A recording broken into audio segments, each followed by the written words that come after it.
이 세상에서 어떤 강력한 슈퍼히어로도 이 젊은 남자의 손짓 앞에서는 무력해지기 마련이죠. 그는 단순한 평범한 사람처럼 보였고 동네 경찰이 정신병원에 끌고 가고 싶어 했죠. 하지만 그가 손을 들 때마다 상대는 지구를 한 바퀴 돌고 돌아와야 했습니다. 그가 태어나서 지금까지 그는 스스로를 악마라 부르며 아무도 모르도록 살았죠. 운 좋게도 비밀을 찾게 된 이후로 그는 부활불사의 존재가 되었어요. 총알은 그를 뚫지 못하고 칼도 그에게 상처를 주지 못하죠. 이 젊은 남자의 이름은 센트리로, 그는 태양 1000개의 힘을 가진 존재로 순식간에 세계를 멸망시킬 수 있는 힘을 지니고 있어서 많은 이들이 그를 조종하려고 애썼죠. 그러면 이 센트리라는 남자는 어떤 초능력을 가지고 있고 앞에 기다리고 있는 음모는 무엇인가요? 초능력으로 수산물도 슈퍼히어로가 되고 싶어하는 이 영화의 걸작을 함께 시청해보세요. 이야기는 안개 낀 도시에서 시작돼요. 여기서 예레나, 결리너는 비밀 임무를 수행하고 있어요. 한 건물의 옥상에서 그녀는 언니가 세상을 떠난 이후의 공허함에 대해 독백하고 있어요.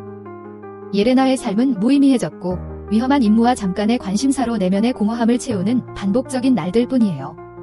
자유로운 암살자로서 그녀는 전 세계의 위협을 제거하는 권력자에게 일을 맡고 있어요. 이번 임무에서 그녀는 몇 명의 경비원을 처치하고 한 명을 상대해 그를 깨우려고 하지만 그는 얼굴 아이디를 열기조차 못할 정도로 멍한 얼굴을 하고 있어요. 그녀는 주위를 둘러보지만 실험용 기니피그밖에 보이지 않아. 더 이상 방법이 없자 그녀는 건물이 무너질지 확신이 없지만 지역을 폭파시키기로 결심해.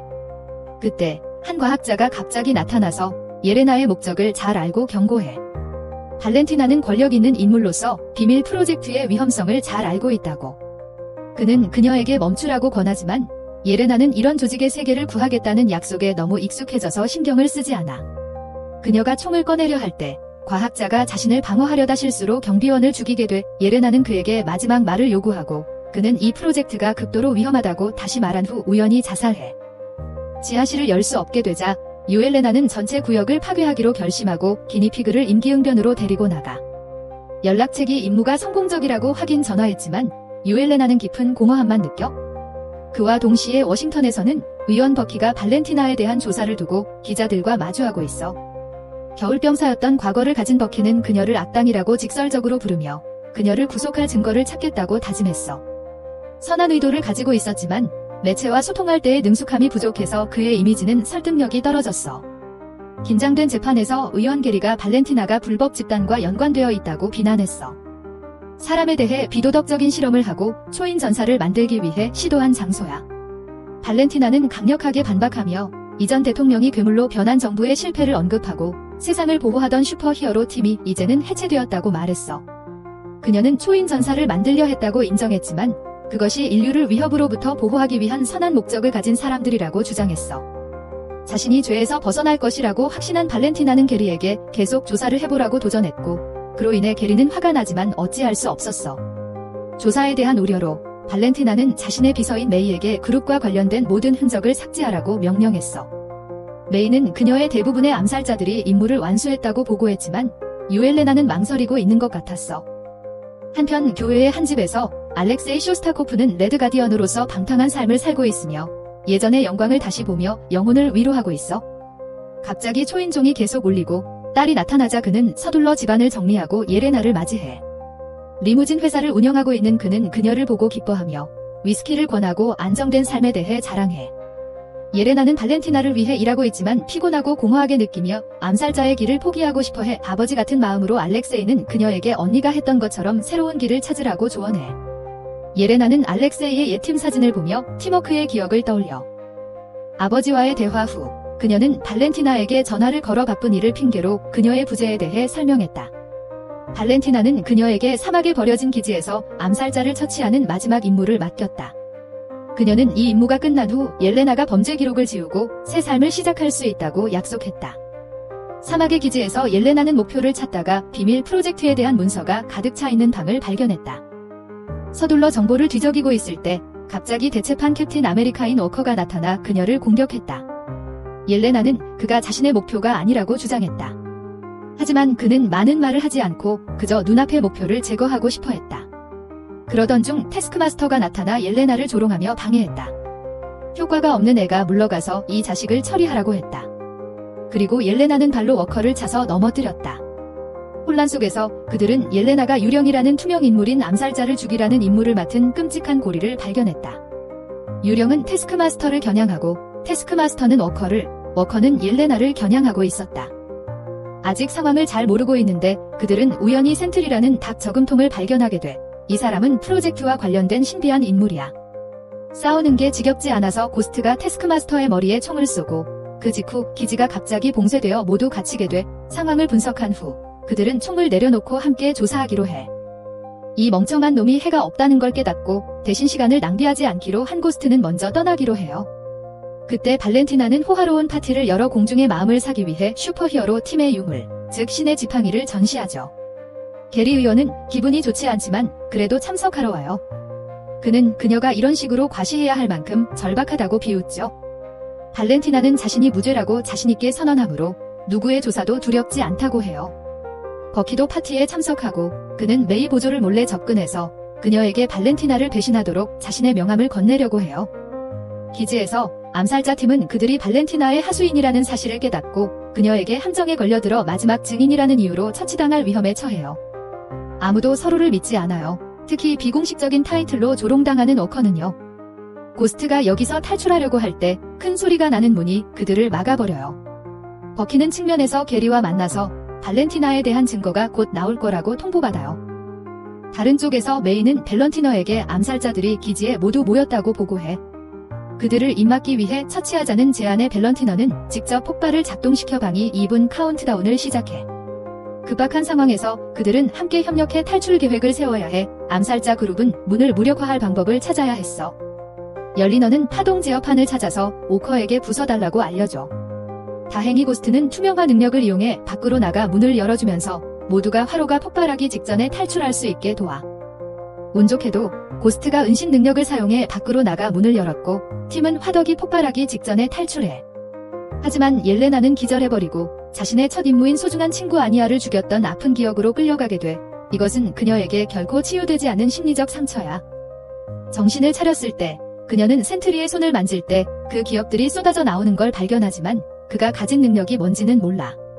팀은 발렌티나가 그들이 살아있다는 것을 알고 모두를 처치하라는 명령을 내렸다는 걸 알아차려. 알렉세이는 그 여성을 파티에서 집으로 데려다주는 운전사로 일하면서 우연히 이 계획을 듣게 돼. 그녀는 그에게 그 일을 덜 생각하면 더 빨리 극복할 수 있다고 조언해. 그룹은 엘리베이터를 통해 탈출하려고 해 올라가며 각자는 자신의 불행한 어린 시절에 대해 이야기해.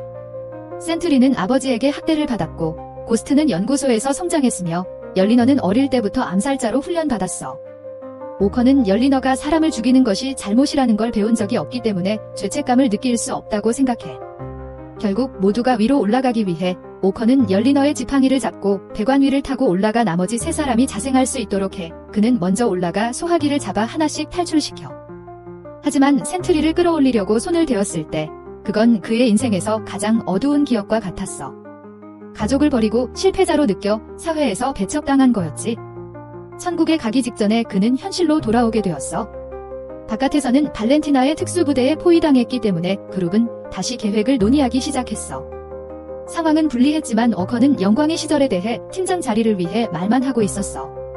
그래서 옐레나는 즉시 말을 하기로 했어. 고스트는 차를 찾으러 나가고 나머지 3명은 안에 있는 병사들을 처치할 방법을 찾기로 했어. 더 이상 시간을 낭비할 수 없기에 옐레나는 센트리를 데리고 전기 시스템이 있는 곳으로 가서 장비를 착용한 팀을 눈멀게 했어. 워커는 안에서 기회를 노리고 있었지만 조명을 기다려도 불이 켜지지 않았어. 전기 패널이 고장 났기 때문에 그는 병사들을 막기 위해 뛰어내리기로 했고 그녀와 센트리는 워커를 찾아 나갔지만 그곳에선 병사들이 바닥에 쓰러져 있는 것만 봤어. 다음 병사들이 들어왔고 이때 그녀와 센트리는 함께 협력하여 한 명씩 저격하기 시작했어.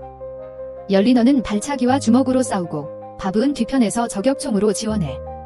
일이 끝나고 나서야 오커가 어딘가에서 나타나. 그들은 부상당한 병사로 변장해 성공적으로 빠져나와. 고스트가 훔친 차에 올라타고 차가 문 앞에 도착했을 때 군인들이 페이스 아이디 검사를 위해 차를 막자 모두가 마치 여자를 만나러 가다가 마을 남자들에게 막힌 기분으로 당황해. 차가 안전하게 빠져나오기 위해 센트리는 차에서 나와 특수부대의 주의를 끌게 돼 밸런티너는 센트리를 죽이지 말라는 요청을 하는데 그가 매우 중요한 인물이라는 걸 알고 있어? 하지만 그곳 내무반의 대장이 스스로 목표를 사살하라는 명령을 내리고 센트리에게 총을 연신 쏘아대지. 그런데 그가 놀라지 않고 담담히 일어서는 거야? 혼란 속에서 센트리는 갑자기 초능력을 보여주며 하늘로 날아올라. 하지만 곧 떨어지면서 대폭발을 일으켜 기지를 모두 날려버렸어. 발렌티나는 그를 즉시 추적하라고 명령하고 새 본부로 데려가려고 해. 폭발로 차가 뒤집히고 팀은 걸어야 하게 돼. 한가롭게 산책하는 중에 옐레나는 연구자들이 1000개의 태양이라 부르는 자료 창고에서 얻은 초전사 프로젝트에 대한 증거를 드러내. 워커는 이 프로젝트가 매우 위험하다는 걸 알고 있어서 팀은 발렌티나가 센트리를 조종하기 전에 그를 찾아내기로 결심해. 넓은 사막을 배회하며 알렉세이는 옐레나와 팀을 찾아내고 발렌티나가 그들을 죽일 계획을 세우고 있다고 알려줘. 레드 가디언으로서의 자부심을 갖고 그는 팀의 이름을 썬더볼츠라고 지으며 그들이 함께 위대한 일을 해낼 수 있다고 믿어.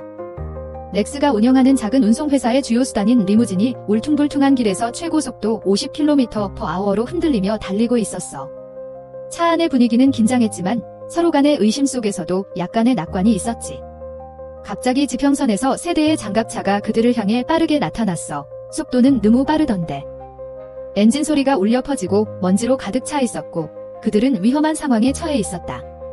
옛날 나폴레옹 시대의 낡은 차가 뒤에서 쫓아오는 괴물들로부터 탈출할 수 있도록 속도를 높여달라고 엘레나가 구제에 나섰지만 그러기에는 너무 무거운 차였다. 그녀는 양자 갑옷을 활성화해 몸을 흐릿하게 만들고 뒤쪽으로 뛰어가 생사를 건 전투를 준비했지만 적이 사전 준비한 전자기파 방해 장비가 그녀의 은신 능력을 방해해왔다. 동료가 고통을 당하는 모습을 본 워커는 총알을 막을 수밖에 없었고 알렉세이는 어떻게든 상황을 모면하려고 애쓰고 있었다. 그는 팀워크를 다지기 위해 음악을 틀고 수독용 보드카 한 병을 마셨다. 아무런 희망이 보이지 않자 엘레나가 밖으로 나가 앞차의 앞부분을 향해 권총으로 정확한 사격을 시도했다. 갑자기 차가 폭발하더니 뒤집혔어. 자신들의 총이 강력한 줄 알았거든. 그런데 그룹이 정면으로 맞설 준비를 하고 있을 때 멀리서 놀라운 속도와 정확도로 움직이는 그림자가 나타났어. 그건 겨울의 전사였던 버키 반스였고 그는 번개처럼 빠르게 행동했어. 그는 군용차의 선두로 전자 유도 수류탄을 던졌고 그것은 통제를 잃고 뒤집혔지. 두 번째 차는 반격하려고 방향을 틀었지만 버키는 차 옆으로 다가가서 차 안에 있는 군인의 총을 빼앗았고 크레인을 발사해서 땅에 박아 넣었어. 그렇게 그는 그 사람을 지옥으로 보내버렸지. 마치 천국에서 온 구세주를 만난 것 같았어. 그런데 그 후 그는 그룹의 리무진까지 KO시키고 말았어. 한때 슈퍼히어로들이 소속되었던 오래된 탑에서 발렌티나는 센트리를 만나 그를 위대한 슈퍼히어로로 만들려고 설득하고 있었어. 메이는 센트리가 정신적으로 불안정하고 통제하기 힘들다고 경고했지만 발렌티나는 그 말을 무시했어. 발렌티나가 센트리의 손을 대자 그녀는 아버지가 동료들에게 살해당했던 어린 시절의 기억으로 끌려갔어. 그리고 그 자는 그녀를 돌보겠다고 약속했어. 두려워서 발렌티나는 도망쳤고 하지만 센트리는 자신이 나쁜 면을 통제할 수 있다고 안심시켰어. 발렌티나는 기뻐하며 센트리를 위해 복장과 훈련을 준비하라고 명령했지. 메이가 그가 진정한 영웅들과는 다르다고 말해도 말이야. 다른 한편에서는 버키가 그들을 결박하며 그들이 발렌티나를 위해 일한다고 생각하고 그들을 의회에 데려가서 그녀에 대한 증언을 하게 하려고 했어. 그룹은 슈퍼솔저 프로젝트에 대해 설명하지만 버키는 메이가 전화를 걸어 밸런티너가 센트리 프로젝트의 마지막 생존자를 사용하고 있다는 걸 확인할 때까지 믿지 않아. 버키는 그들을 풀어주기로 결심하고 함께 협력해 밸런티너를 막자고 권유해. 이 기회에 그들이 과거의 잘못을 되갚을 수 있다고 믿는 거야. 메이가 돌아와서 일을 계속하려 할 때 밸런티너가 언제 왔는지 모르게 밖에 서 있는 걸 발견해. 발렌티나는 그녀가 배신했다는 걸 알고 도덕 강의를 하죠. 사과 나무를 심으려면 무화과 나무를 공격하지 마. 그녀가 한 일은 다 알고 있다고 말해요. 발렌티나는 메이에게 어느 그룹에 속하고 싶은지 물어보고 차가운 태도로 떠나지만 필요할 경우 센트리를 무력화할 장비에 대해 알려주기도 해요. 훈련 중 발렌티나는 센트리가 자신의 힘을 탐구하도록 격려하지만 그는 자신의 역할과 그녀가 요구하는 것에 의문을 갖기 시작해요. 그룹은 그들의 본사로 차를 몰아가요. 버키는 리더로 간주되지만 그는 행동 계획도 없어요. 도착하자마자 그들의 차가 정문에 충돌하고 각자 뛰어내려 경비병들을 무차별 공격해요. 아무도 소리 지르기 전에 모두 쓰러져 버렸어요. 갑자기 발렌티나의 목소리가 나와서 그들을 위층으로 부르죠. 그녀는 이렇게 경비병들과 싸울 필요는 없었다고 말해요. 위에서는 발렌티나가 샴페인을 준비하고 축하할 사람만 오면 된다고 기다리고 있었죠. 하지만 주요 파티에 도착하기 전에 그녀는 버키에게 정치적으로 미래가 없다고 조롱하고 워커를 형편없는 슈퍼히어로라고 부르며 옐레나에게는 너무 불쌍하게 보인다고 비웃어요. 그녀는 옆에 있는 노인을 보며 크리스마스 시즌이 다가온 줄 알았어요. 생일 선물 몇 개를 사줄까 생각하고 있었는데 버키가 메이 보조를 언급하자 그녀는 메이를 사용해 모두를 유인하고 그녀가 여기 올라오지 못하게 했던 것이죠. 그래서 버키는 발렌티나를 붙잡으려 했지만 센트리가 그녀를 방어하기 위해 나타났어요. 밸런티너는 센트리가 팀을 없앨 것이라고 선언하고 그들이 범죄자라고 모함했어요. 센트리는 팀이 항복하기를 요구했어요. 친구로 여겼던 사람들에게 상처를 주고 싶지 않았거든요. 전투가 시작되었고 오커는 먼저 뛰어들어 자신의 철제 방패를 무기로 사용하며 센트리의 가슴을 노렸죠. 하지만 센트리는 초인적인 힘으로 그냥 손을 들고 공격을 막아냈어요. 그는 방패를 잡고 종이 한 장 찢듯이 가볍게 방패를 휘어버렸어요. 열리너는 그의 등을 타고 올라가서 그의 목 주위에 전기를 쳐서 센트리, 멈춰라고 외쳤어요. 충격이 그를 깨어나게 하기를 바라면서요. 하지만 센트리는 가볍게 그녀를 던져버렸죠. 고스트는 뒤에서 공격하려고 했지만 센트리는 그에게 아무런 영향을 받지 않았어요. 그는 고스트를 잡아당겨서 그를 드러내게 했고 오커도 잡아당겨서 팀을 멀리 튕겨냈어요. 버키는 금속 팔을 활성화하여 공격력을 높이려 했지만 센트리는 그를 잡아서 장난감처럼 가볍게 분해해버렸어요. 그래서 그 팀은 처참하게 실패하고 떠날 준비를 했어요. 발렌티나는 센트리에게 이 쓰레기들을 처리하라고 명령했지만 센트리는 움직이지 않았어요. 이 순간은 팀이 후퇴할 기회가 되었죠. 센트리는 이 사람들이 자신이 손을 대야 할 존재가 아니라고 생각했어요. 발렌티나의 강요에 불응하자 그는 자신이 인간을 초월하는 존재라며 누구의 명령도 따를 필요가 없다고 주장했어요. 발렌티나가 그의 말을 듣지 않자 그녀는 비밀 장치를 사용해 그를 죽이려 했지만 센트리는 그녀의 목을 조이며 통제했어요. 다행히 메이가 발렌티나를 구하기 위해 장비를 활성화했고 두 사람은 함께 건물을 떠났어요. 그들은 센트리가 여전히 살아있고 허무라는 어두운 인격이 지배권을 잡고 있다는 사실을 알지 못했죠. 건물을 나가자 옐레나가 모두에게 실패자라고 욕하며 각자 집으로 돌아가라고 하면서 자리를 떠났어요. 알렉세이는 엘레나를 쫓아가서 그녀가 외로움과 언니를 잃은 슬픔, 첫 임무에서 아니아를 죽인 트라우마에 대해 털어놓는 것을 들었어요. 알렉세이는 어린 시절의 즐거운 순간들을 상기시키며 그녀를 위로했어요. 그녀는 친구들을 지키기 위해 잘하지 못해도 축구팀의 골키퍼였죠. 갑자기 허무가 나타나 수백 명을 어둠으로 변하게 만들어서 수많은 이해할 수 없는 죽음을 초래했어요. 헬리콥터가 추락하고 주변 건물들이 무너져서 팀 전체가 힘을 모아 민간인들을 구해야 해 알렉세이가 한 어린 소녀를 구했지만 허공이 그녀를 눈앞에서 죽여버려. 팀은 한 건물에 숨어들지만 옐레나가 홀로 허공에 맞서기로 결심해. 그녀는 죽음이 반복해서 나타나는 기억과 고통의 감옥, 허공으로 들어가. 엘레나는 기억의 벽을 부수고 잔인한 훈련 프로그램에서 친구들이 처벌받는 슬픈 순간들을 보게 돼요. 그리고 젊은 시절의 무질서한 날들, 외로움을 잊기 위해 술을 찾던 날들로 돌아가요. 그들은 허공으로 들어가는 방법을 찾고 센트리를 만지면 이 공간으로 들어간다는 걸 깨달아요. 허공의 공간은 기억과 고통의 감옥이에요. 옐레나는 센트리를 발견하는데 그가 평생 단 한 번만 안전하다고 느꼈던 간소한 방이에요. 이 방은 오래된 벽과 부드러운 노란 비드로 센트리가 아버지의 폭력을 피해 숨었던 어린 시절의 작은 공간을 기억해요. 센트리는 비어있는 눈빛과 두려움이 섞인 모습으로 바닥에 움츠려 앉아 허공에 대해 중얼거리며 그의 두 번째 인격이에요. 그는 자신에게 주어진 초자연적인 힘보다 더 강력한 무적의 존재예요. 그는 허공이 힘만이 아니라 그가 오랫동안 묻어두었던 모든 고통, 분노, 무력감의 화신이라고 밝히요. 옐레나는 과거의 심리적 상처를 안고 있지만 그녀는 옆에 앉은 그와의 공감대를 느끼며 부드럽지만 단호한 목소리로 그와 팀이 그를 이곳에서 구해낼 것이라고 약속합니다. 허공이 그를 더 이상 지배하지 않게 하겠다고요. 그 후 선더볼츠 팀이 등장하여 기억의 문을 통해 허공의 공간으로 들어옵니다. 그들은 센트리와 자신을 구하기 위해서 그의 가장 끔찍한 기억들과 마주해야 한다는 것을 깨달았다. 그것들은 허무를 만들어낸 조각들이다. 허무의 공간이 변화하기 시작하고 팀은 센트리의 어두운 시기를 지나가는 여정에 끌려갔다. 각 기억은 그들이 육체적, 정신적으로 싸워야 하는 도전이었다. 첫 번째 기억은 팀을 한 허름한 집으로 데려갔고 그곳에서 한 키 큰 남자가 센트리의 얼굴에 소리치고 있었다. 센트리의 아버지로 알코올 중독자이자 폭력적인 인간이었다. 그는 센트리에게 육체적 상처뿐만 아니라 영혼에도 상처를 남겼다. 워커는 아버지의 모습을 막기 위해 뛰어들어 그에게 강력한 주먹을 날린 후 그들은 계속 이동했다. 두 번째 기억은 어두운 골목에서 성인 센트리가 닭 모양의 슈트를 입고 마약에 중독되어 간판을 뒤집고 있는 모습으로 나타났다. 버키는 벌러덩 누워있는 닥을 쓰러뜨리며 그룹이 다음 기억으로 계속 나아갈 수 있도록 했다. 결국 그들은 차가운 연구실로 데려가졌다. 센트리가 슈퍼솔저로 변형되었다. 이 조직은 그의 개인적인 문제를 극복하고 가장 좋은 버전이 될 수 있도록 도와주겠다고 약속했다.